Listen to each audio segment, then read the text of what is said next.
This episode is part of Glendale Library Arts and Cultures and the Southern California Library Cooperative's Be the Change series, which focuses on inclusion, diversity, equity, anti-racism.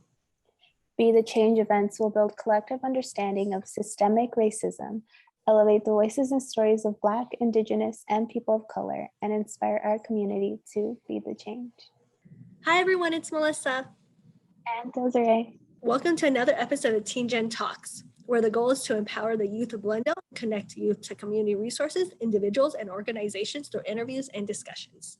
We have a special episode lined up for us today. John Diaz, who is a first-generation Dominican-American with a BS in game design and development from Full Sail University. John is a prominent industry figure who has contributed to the design of the most revered games of the last decade, including Grand Theft Auto 5 and Red Dead Redemption, which have combined to sell over 200 million copies worldwide. He has over 15 years of experience as a game designer for studios all across North America. But before we get started, don't forget to follow us on our socials, both on Facebook and Instagram at MyGlendaleLAC. And follow us on Spotify and Apple, or anywhere where you get your podcast from. Also make sure to like and subscribe to the YouTube channel, Glendale Library Arts and Culture, where we post the full episodes every Friday at 4:30 p.m. Thank you, John, for taking the time every day to talk with us. We have a lot to discuss. Hey, Melissa. Hey, Desiree. I am ready for it. Shoot, give it to me. So to start off, the first question is, when did the love and passion for games in general start? Yeah, this is an easy one, right? It started with the Nintendo and Mario Brothers and Legend of Zelda. But I think when it really gripped me was my first time in like a real big arcade. It was, think of like a Chuck E. Cheese, but also probably like my neighborhood pizza place. Mm-hmm. And it was Street Fighter 2 and I think Mortal Kombat, right? And so what I liked about those games is that I was probably, 9, 10, 11. And I was able to eventually get good enough to play with people that were much older than me. So it kind of gives you this level playing field where like age is not a big deal. And so I love that, right? I love something that allowed me to live a different life or get some respect, like if I trained hard enough and learned the game and got good, that I can get the respect of my elders. Yeah. Was there a time when you felt like you did not want to continue the path of game design and development? So I will say that it is a hard curriculum. I mean, all curriculums are difficult, right? They're always more than what you think. And there was aspects of it that I loved, right? So there's a lot of programming and math. There was some aspects that were a little bit more challenging, like some of the physics involved. And even when you look at like what assembly language is, when you're like communicating in ones and zeros to memory registers, this is very daunting, even to somebody that's experienced in it. And so that it was hard to see at that point to be like, man, how does this marry with me making video games? And so I even failed that class, right? I had to take it twice just to get through it. But, I always say that getting through those obstacles is what gives you an appreciation. It makes you better, right? Like fall 7 times, get up 8, that whole saying. So, and I'm glad I learned it and I'm glad I stuck with it, but I was ready to be like, I don't know if I can do this. And that information and knowledge is very valuable today, right? When we're trying to fit these massive games onto a small disk or certain memory constraints that we optimize to that low level in the computer architecture. And has there been an experience while working on a game that has stuck with you throughout your journey in game design and development? They're all special. Every single game you work on has insane memories of challenges and the ultimate feeling of like, holy cow, we got it out there. It's on the shelf. You can go into a Best Buy or a GameStop and see it, or you can go into like an Xbox store and it's there. So there's a lot of memories, right? Celebrating with the team when there's a long line outside of the GameStop is one of my favorite ones.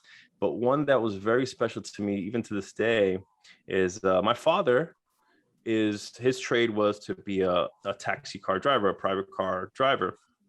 And on Grand Theft Auto 5, I had the opportunity to make a set of side mission encounters for one of the characters, Franklin.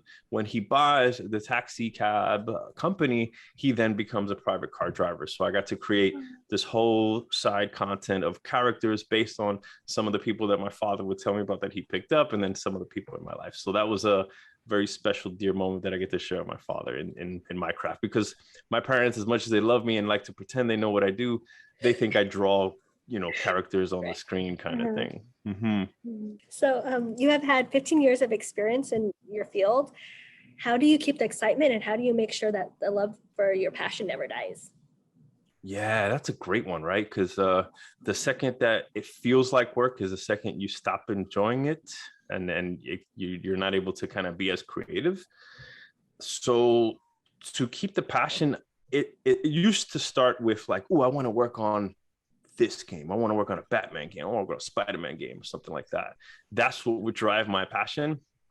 After 15 years, what I've learned is that it's more about the people that you work with and the opportunities that you create as a team. And so what's really driving me today is things like this with you guys, right? Is telling other people, setting it up for the next generation to be like, what can you learn from my experiences to help you guys come in and tell your stories and build even more amazing games from your perspective that none of us have seen before?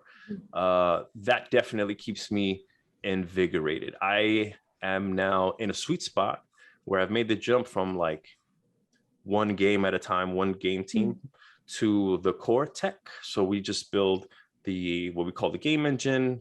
People might be familiar with things like Unity or Unreal that you build games off of. So that's what I work on at EA. I'm in the core tech team, facilitating all the other developers. So I get to see much, and I get to have my hands in much more games at one time. And so that's really exciting because we're trying to stay at the cutting edge of like what's coming next year, right? And how do we maximize the PS5 or the Xbox Series X and Stadia and things like this? So still excited to come to work, even though I'm home, working from home, still excited. That's good. And you mentioned Grand Theft Auto, and that's such a huge and very well recognized game. And you contribute to the design of Grand Theft Auto 5. Did you feel any pressure in taking on this project, especially since GTA has an established fan base? Yeah, that's a great question, Desiree. They are a very loud and opinionated community. And it's definitely a daunting challenge as one on a team of hundreds to add to that lineage, to that franchise. The good thing is that the company and the structure that we had, right? This is an old team of mine. They are much more hardcore than the fans. And that says something, right? When your manager and your design leads demand more out of you than the fans do. It was hard work, right? That game is massive. People still play online to this day, but having a strong leadership and team that has the commitment that everybody wants to make it good and give it the time and work together and drive to perfect. There's no such thing as perfect, right? But I thought we did a pretty great job with the time we had. And so I think I owe all that to the team and the leadership, right? So when you have a great director with a vision and a strong nucleus, that set us up for success, right? And so I've definitely been on other teams where it's like not the same and everybody wants something different and they ignore the fans, right? They didn't have kind of a good relationship with understanding what they wanted, and those games tend to suffer, right? Those get eaten alive by reviews and low scores and things like this. So you have also worked as a game designer for studios all across North America, including Warner Brothers Games Montreal, Rockstar San Diego, and Amazon, to name a few. How important is networking, and how did you get your foot in the door? Oh my goodness, it's all about networking, Melissa. It's all about networking, right? Like, fortunately, in my school, Full Sail, it was I was surrounded by a lot of similar interests and passions, and my friendship at the collegiate level has permeated in the professional space, because the people I studied with are now the people that are referring me when I'm looking for work, or ask me, hey, do I want to come work with them on this project over here? And so definitely it's about preserving your relationships, saying, what is it called? It's like talk the talk, walk the walk. If you commit to something, deliver, right? If you, Melissa, are lucky enough to take my resume and make a referral for me with your boss, that I show up as my best self, right? And I represent your referral as best as possible. Like, oh, wow, Melissa said John's a solid designer and his resume shows, and he's punctual and he's passionate, and look at his catalog of work, right? So like networking is all about preserving your contacts, putting each other on, right? Helping each other when in need, as well as communicating, getting out there, right? Like there's definitely an aspect of getting your brand out there, like doing things like this, I think helps, just because now working from home and being virtual, if you're like camera shy or your equipment or whatever, you're not going to be able to kind of be a helpful teammate, right? So all of that plays into networking for sure. I would say that's like the top thing in getting work and staying relevant in the industry in all careers, right? Right. Yeah. So in an interview you did, I believe it was your GDOC talk on culture and game protagonists, you mentioned how, quote, a memorable video game character is unique, grounded, and has flaws. In regards to video game characters that you design and take part in developing, how important is it for you to develop and design characters that represent you and also your community? Desiree, man, you do some insane research. Wow. Dang. That is a fantastic question. Yeah, to the point that I submitted a talk and it got accepted, and I got to do it, right?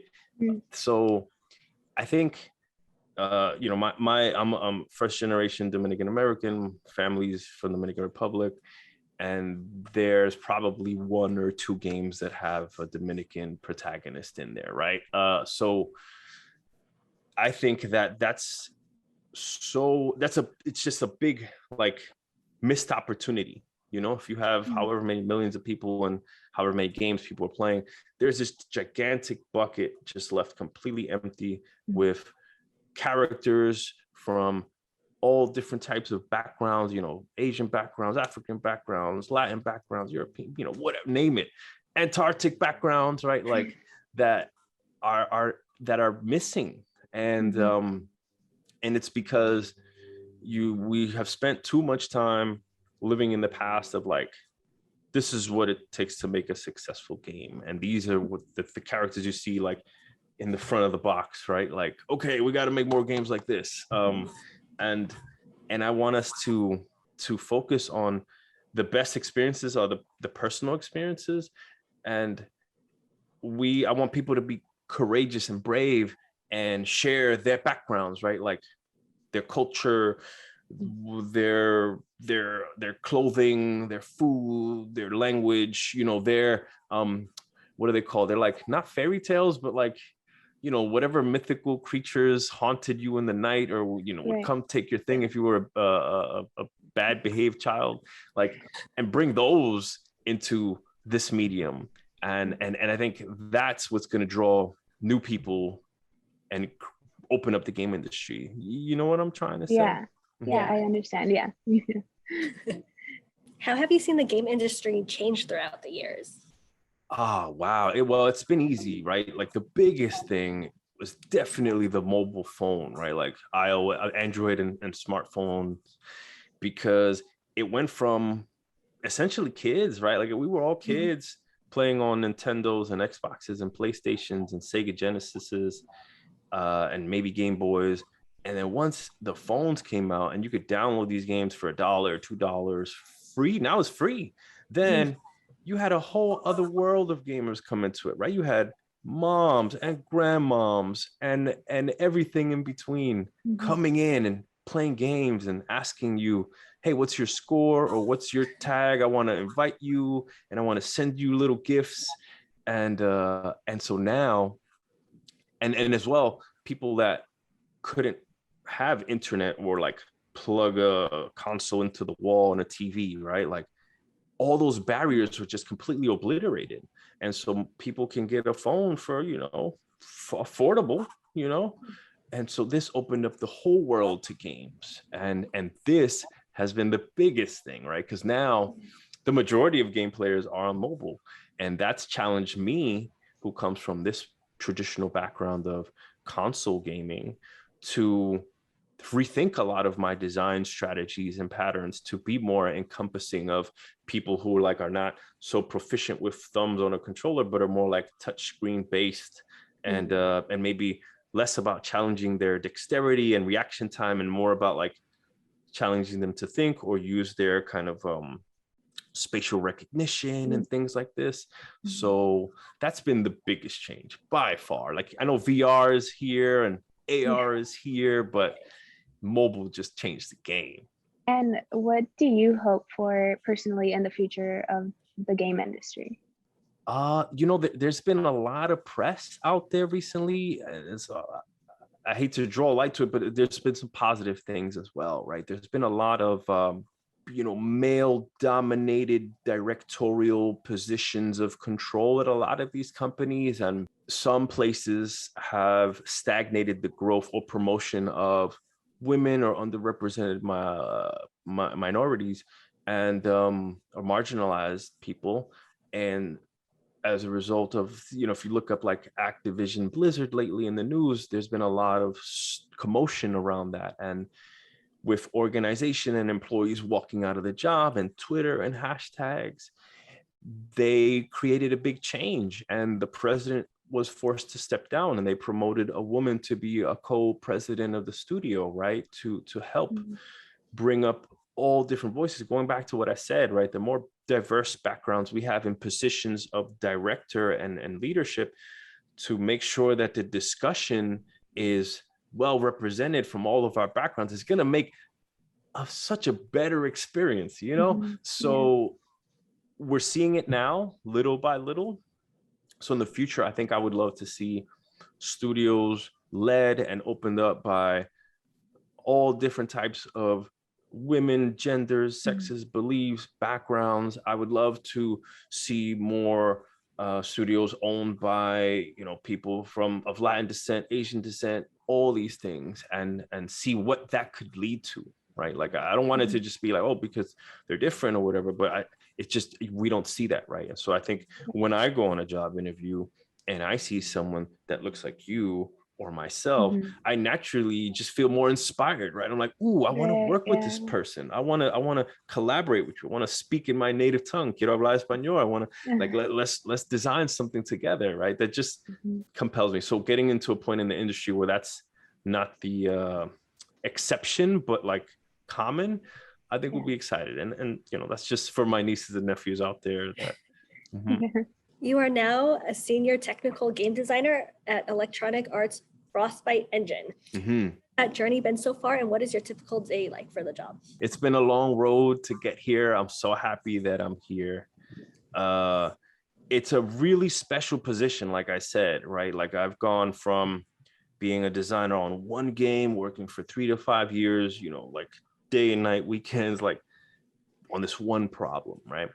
And so now as a central designer on the engine, this is the engine that developers build games like Madden football, FIFA soccer, Need for Speed racing games, Battlefield Army games, and more, right? And so I love it so much because at my heart, at my core, I am a problem solver. I love people to throw problems at me, and we can have a conversation and map out some strategies to resolve this, or try something, fail, try something new.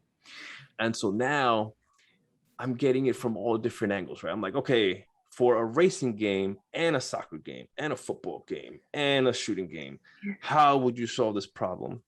And to be around people that hear me and value my experience and what I bring is such a wonderful feeling. I have found my happy place, and it's bringing out my best work easily, right? Like I'm kind of older now, but I think I have yet to do my best work. The best is yet to come. Awesome. I love hearing when people say that they have found their happy place. You know, it just makes my heart happy. Yeah, it exists. It exists for everybody. Yes. So you also have a podcast called Out of Play Area. What made you decide to start your own podcast? Well, this thing right here, this thing. Yes. So it's funny because I've worked at a lot of different places where we were not always allowed to share our knowledge, right? The industry is very secretive, right? Like, okay, the way we do this, you know, we have the secret sauce, and this is what makes our games better. And we, you know, we're gonna protect that knowledge, right? And that's totally fair, right? That's important for every business model. However, I know that when I was starting out, it was very difficult to get your foot in the door. I didn't have anybody to explain to me what were the things I should study, how should I go about studying them, what tools do I really need to know, things like this. None of that was available for me when I was starting out. And so I really enjoy podcasts to this day. And I myself was searching for like, I want to see if there's any video game. There's like a ton of video game podcasts where people tell you this game, that game, I play this game sucks, whatever. But there's none talking about how to make games and talking about what it's like to be a developer. There's like a handful I found now, but it was really like filling the void that I saw. It's like, all right, I can complain that, hey, this doesn't exist, or I can try to solve the problem, right?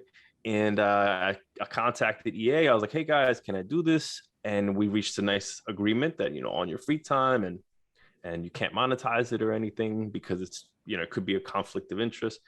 Go ahead. And so I got to do it, and it allows me to connect with developers, talk about game development, and create this library of information for other developers to listen to how games are made, the common struggles we all face, right? Because I know myself, I tend to be like, man, is it just me that goes through these problems?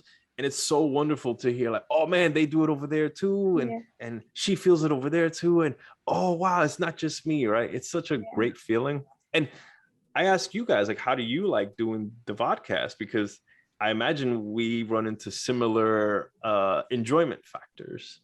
Yeah, definitely. Like hearing so many people's stories, I love that. You know, it just shows like everyone has their own story, and you know, there's no one ideal path. You know, there's just multiple paths, and I just love that. I love storytelling, and I love, you know, kind of bridging that path, like of like, you know, the listener and like us and like the interviewee, and like kind of connecting them in some way.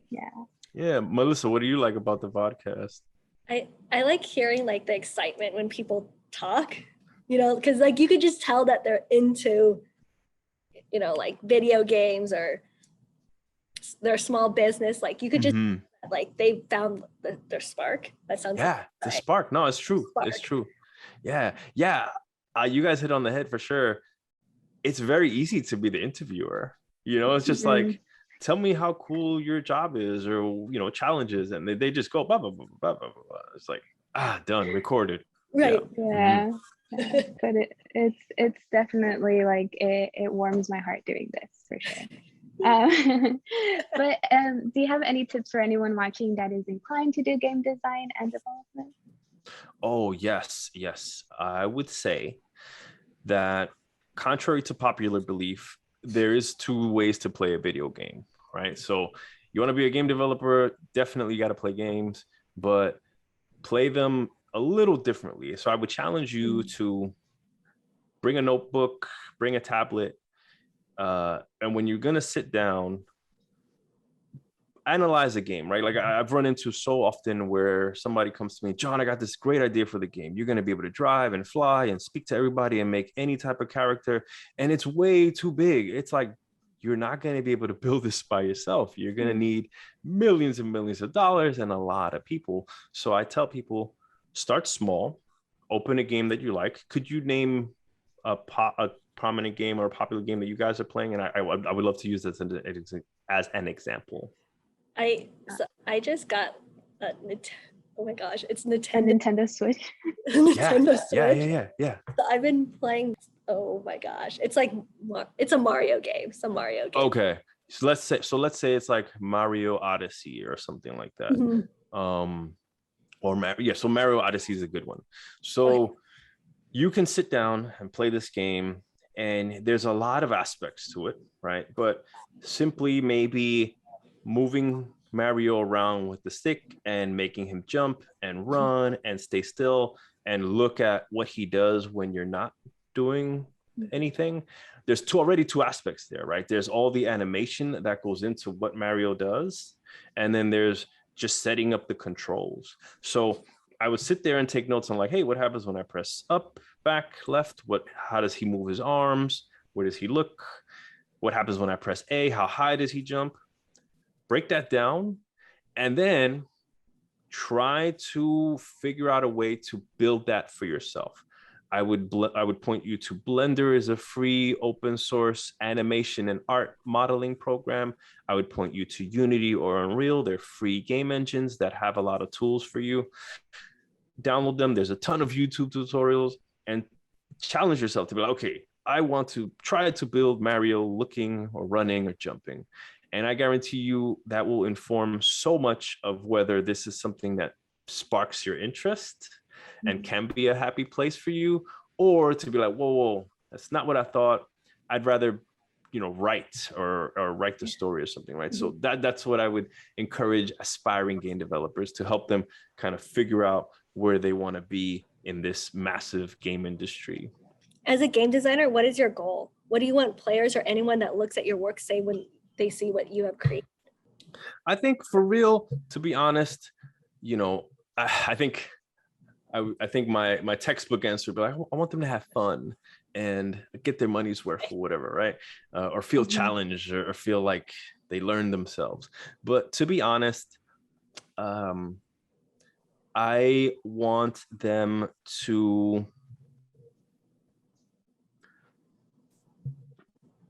get lost in it. Pick up the controller and explore and know that my team did their best to create an experience. And these days, what's interesting is that we're much more connected with players through like Twitch streams and Discords and forums where we're listening and we're talking and we're having common conversations. And I think you could see it reciprocated out there. Like currently, I know 2 big projects that are announced for EA were a direct result of demands from the community. So Skate 4 is in development for all the skateboarding fans out there. And Dead Space is in development for all the horror sci-fi fans that miss that franchise, right? And so that comes as a result of vocal people out on the internet. And you mentioned, you talked a little bit about this previously, how you feel inspired whenever you see a fellow like Latina or Latino, like, doing, anything, right? So I also feel inspired, like talking to you, I feel so inspired, especially because you're like Latino and stuff. So what does it mean for you to be Latino? Yeah, I think, I think our culture is so beautiful. And I see this in a lot of different cultures as well, right? Like it's a very warm, family rooted culture where there's a big community already in the home with cousins, and we were like very connected with our grandmothers and great grandmothers and things like this. But I think that's what when I look outside in non-Latin communities or non kind of very familial rooted communities, there's this disconnect, right? Like they're not as warm and hugging and like kissing or like focused on like respecting your elders or mom or something like this. And and some people even say loud, or I feel like we just are very excited, like to dance and play music and celebrate, and passionate, right? I mean, passionate's an overused expression, I feel like, but I think we have a beautiful background, in so many different ways, like whether we come from Spain, Portugal, or Native Americans, or whatever, right? I think just we look cool, we sound cool, we're passionate, just like every other person on the planet, right? Like variety is the spice of life. It's so true. And I think when you get to mix Latinos and Asians and Europeans and Africans, it's all around a better experience, right? Like it's just cool. Yeah. I would say we're stylish too. Yeah. I would like to agree with that. Yes. So before we end, we have some rapid fire questions. The first question is, what is your favorite color? It used to be blue, but now I've kind of ventured into the spectrum down into the purple. What is something you have been proud to say you have accomplished? There's a lot about, hey, I worked on these games. I built a podcast, but I think the recent things that I'm very proud of having done is helped a good almost, I think I'll say like I'm almost at like 10. I think, I know there's people that have done it more, but I've gotten a good 10 people into the games industry that, were on the outside looking in, super interested, didn't know where to go, didn't know how to start, didn't know who to talk to. And I've walked them through with mentoring and helping them with their resume and coaching them through interviewing. And I've gotten them into doing the thing they thought they really wanted to do. And so that's what I'm very proud of. What is some advice that you wish you would have known when you were younger? Okay, you know what? I would go back and tell younger me that stop being so girl crazy and like focus on like building cool things and just making cool things, and all that will resolve itself later. There was so much time spent on like, oh, I have to look this way or write these things or dress this way, and so much time spent. What is your favorite video game of all time? Man, I really love me some Street Fighter, right? Like that's just a pleasure that if I see the arcade or someone's playing it or someone talks about it, right? Like my little ears perk up and I'm like, did you say Street Fighter? Right? Like, and I just have to test them, right? But oh, do you play? Like, let's play. And then so that's a big one for me. I think my Deserted Island game, right? So like Street Fighter is one that I need other people to enjoy. My Deserted Island game that I can play by myself forever, I think is I call it like Batman or Arkham City. I think that's like that's my jam. Describe yourself as a teenager in 3 words. Girl crazy, imaginative, and a rule bender. Nice. I challenge the rules. I like to challenge the rules. What does success mean for you right now? Being healthy, right? Like physically, mentally healthy, right? Where I can talk to people, know myself, I can move, run, swim, that's a big aspect of it. I think the flexibility to use my time how I want, right? Like working, connecting, time for me, time for my family. And I think being a subject matter expert, what I mean by that is, to be revered, that I know what I'm talking about, right? That I'm an experienced game developer, that you can come to me and talk to me about this, and that I have something valuable to add to the conversation. So I think that's all that rolled into one. It's like my ball of success. And what is a book that you have read recently or are currently reading that you would recommend? Okay, this is a good one. It's called, I think, it's like Women in Games, 100 Professionals of Play. I think Megan Marie is the author. And this is amazing because we need more women making games. That's the only way to put it. So this is a fantastic book that I'm working through. There's a lot of content in there. I think one that I read previously that I really resonated with was called Streampunks. It's like YouTube and the rebels remaking media.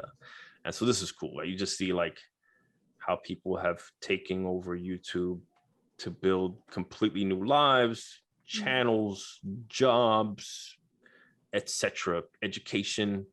It's an amazing book for people that don't know all the things that are on YouTube and how they came to be. Yeah. Thank you, John, for taking the time every day. We learned a lot about you. Can you let everyone at home know about any upcoming projects and where they can connect with you? Sure. So EA, like I said, Skate 4 and Dead Space are announced. EA.com. You can see all the games, right? I'm sure all the sports games are coming behind that. Please, if you listen to podcasts, look for Out of Play Area on the podcast. You'll hear more of my voice trying to do what you guys do with game developers, spreading the knowledge.